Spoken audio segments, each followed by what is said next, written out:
रूसी सेना ने 24 घंटों में काया पलट करके रख दी है पूरे युद्ध की, खासकर कि कुर्स्क जो कि रूस का इलाका है और यूक्रेन की सेना वहां पर कब्जा करके बैठी है पिछले कई महीनों से। वहां पर तो ऐसा संग्राम छेड़ा है कि यूक्रेनी सेना के पैर उखाड़ कर रख दिए हैं। और आप निश्चिंत हो जाइए क्योंकि इस वीडियो में मैं आपको मैप पर विस्तार से बताऊंगा कि रूसी सेना की क्या फॉर्मेशन है, किस नीति के तहत वो कुर्स्क में यूक्रेनी सेना को काट रहे हैं, उनकी सप्लाई तोड़ रहे हैं और कैसे वो युद्ध जीतने के करीब है। लेकिन उससे पहले मेरी एक छोटी सी रिक्वेस्ट है कि कई लोगों ने अभी भी चैनल को सब्सक्राइब नहीं किया है तो कर लीजिए, क्योंकि डिफेंस, फॉरेन पॉलिसी और फाइनेंस से संबंधित ढेरों वीडियो आने वाली हैं और बहुत ही एक्साइटिंग वीडियो भी, इसीलिए चैनल को सब्सक्राइब कर लेना। तो चलिए अब वीडियो की शुरुआत करते हैं। तो दोस्तों इस मैप को आप ध्यान से देखिए।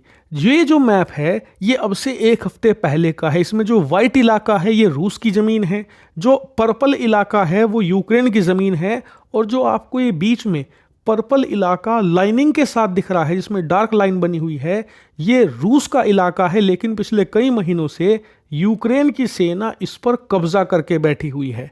तो ये स्थिति थी यूक्रेन की सेना की अब से एक हफ्ते पहले तक। लेकिन पिछले 24 घंटों में क्या बदला है स्क्रीन पर आप देखिए।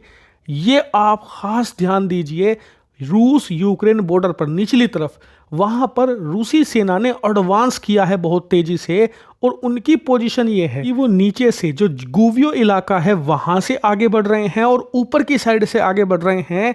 और उनकी स्थिति यह है कि वो आने वाले कुछ घंटों के अंदर ही कुर्स्क में जो यूक्रेनी सेना है उसे यूक्रेन से काट देंगे। उनकी जो पूरी सप्लाई चेन है वो तोड़ दी जाएगी, जिससे कि यूक्रेन के सैनिक रूस के अंदर फंसे रह जाएंगे। कुर्स्क में जो उन्होंने जमीन कब्जाई है वहां पर वो अटके रह जाएंगे, ना उन्हें हथियार मिलेंगे, ना गोला बारूद मिलेगा, और ना ही और सैनिक पहुंच पाएंगे कुर्स्क के उस इलाके में जहां पर यूक्रेनी सेना कब्जा करके बैठी हुई है। और आपको बता दूं इनका एडवांस बहुत तेज है। रूसी सेना ने सिर्फ 24 घंटों में ये अचीवमेंट हासिल करी है। करीबन 40% से ज्यादा उन्होंने काम कर दिया है, यानी कि आधे के करीब उन्होंने जो सप्लाई चेन है, जो पूरा इलाका है जोड़ता है कुर्स्क और यूक्रेन का, उसके बीच का जो बॉर्डर है उस पर कब्जा 40% से ज्यादा कर लिया है।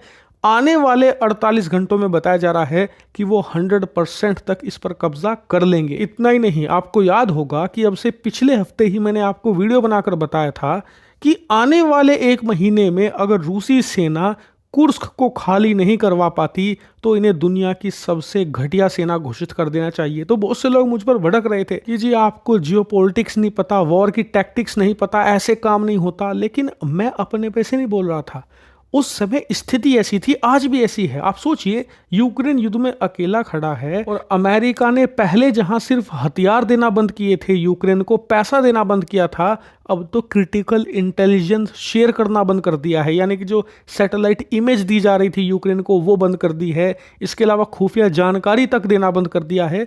तो ये तो गोल्डन चांस है रूस के लिए, और रूस को पता है कि ट्रंप बहुत ही अनस्टेबल आदमी है। आज वो 0 सपोर्ट दे रहा है, कल को उसका मूड बदल गया तो बाइडन से वो 10 गुना ज्यादा सपोर्ट देना शुरू कर देगा, रूस को लेने के देने पड़ जाएंगे। इसीलिए आप देखिए रूस के राष्ट्रपति व्लादिमीर पुतिन खुद बैटलफील्ड की तरफ उतर आए हैं। उनके बड़े बड़े जनरल यूक्रेनी जो बॉर्डर है उसके चक्कर काट रहे हैं और अपने सैनिकों को प्रोत्साहित कर रहे हैं कि जितना हो सके उतना अंदर घुसो, जितना हो सके उतनी ज्यादा जमीन कब्जाओ, ताकि बातचीत की जब टेबल हो तो रूस का अपर हैंड रहे और उसके पास ज्यादा से ज्यादा यूक्रेनी जमीन हो। और ये तभी इंश्योर हो पाएगा जब वो अपनी कुर्स्क की जमीन छुड़ा लेंगे। क्योंकि ये बात मैं फिर से कहूंगा कि जब तक रूस अपना कुर्स्क का इलाका यूक्रेनी सैनिकों से वापस नहीं छीन लेता, तब तक वो चाहे यूक्रेन की 10 गुना जमीन कब्जा ले, वो कभी भी युद्ध नहीं जीत पाएगा। क्योंकि ये एक ट्रम्प कार्ड है यूक्रेन के हाथ में। वो बातचीत की टेबल पर कहेगा कि आपने हमारी जमीन कब्जा रखी है, अच्छी बात है, आप हमारी वापस कर दो, हम आपकी वापस कर देंगे। लेकिन एक बार कुर्स्क खाली हो गया, रूस को उसकी जमीन वापस मिल गई, तब यूक्रेन के हाथ में कुछ भी नहीं रहेगा। इस बात की इंपॉर्टेंस रूसी सेना को भी पता है, पॉलिटिशियंस को भी और व्लादिमीर पुतिन को भी।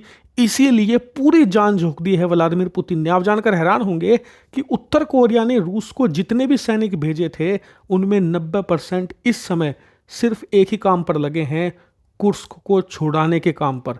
रूसी सेना का भी पूरा ध्यान यहीं पर है और बताया जा रहा है कि एक बार कुर्स्क छुड़ा लिया ना रूस ने, इसके बाद वो रैम्पेज रन करेगा यूक्रेन के खिलाफ, अलग अलग फ्रंट खोलेगा और यूक्रेन की बॉर्डर पर जहां भी उसे कमजोर डिफेंस दिखाई देगा यूक्रेन का, वहां वो हमला करके घुसपैठ करेगा और ज्यादा से ज्यादा यूक्रेनी जमीन कब्जाएगा, क्योंकि ये बात दिख चुकी है कि युद्ध जल्द ही खत्म होने वाला है। और जहां पर बातचीत के लिए सीज फायर हुई, दोनों देशों की सेनाएं वहीं पर रुक जाएगी, उसके बाद रूस और जमीन नहीं कब्जा पाएगा यूक्रेन की, कम से कम कई सालों के लिए। इसीलिए बेहतर है कि अभी युद्ध जारी है, बहुत सारे रूसी सैनिक मारे गए हैं, उनकी शहादत का जो फायदा है वो तभी है जब अपने टारगेट अचीव करे रूस, और टारगेट है ज़्यादा से ज़्यादा यूक्रेन ज़मीन, ताकि वो नाटो से अपने बीच में एक डिस्टेंस क्रिएट कर सके। अच्छी बात यह है रूस और उसके समर्थकों के लिए कि फिलहाल इसमें रूस कामयाब हो रहा है।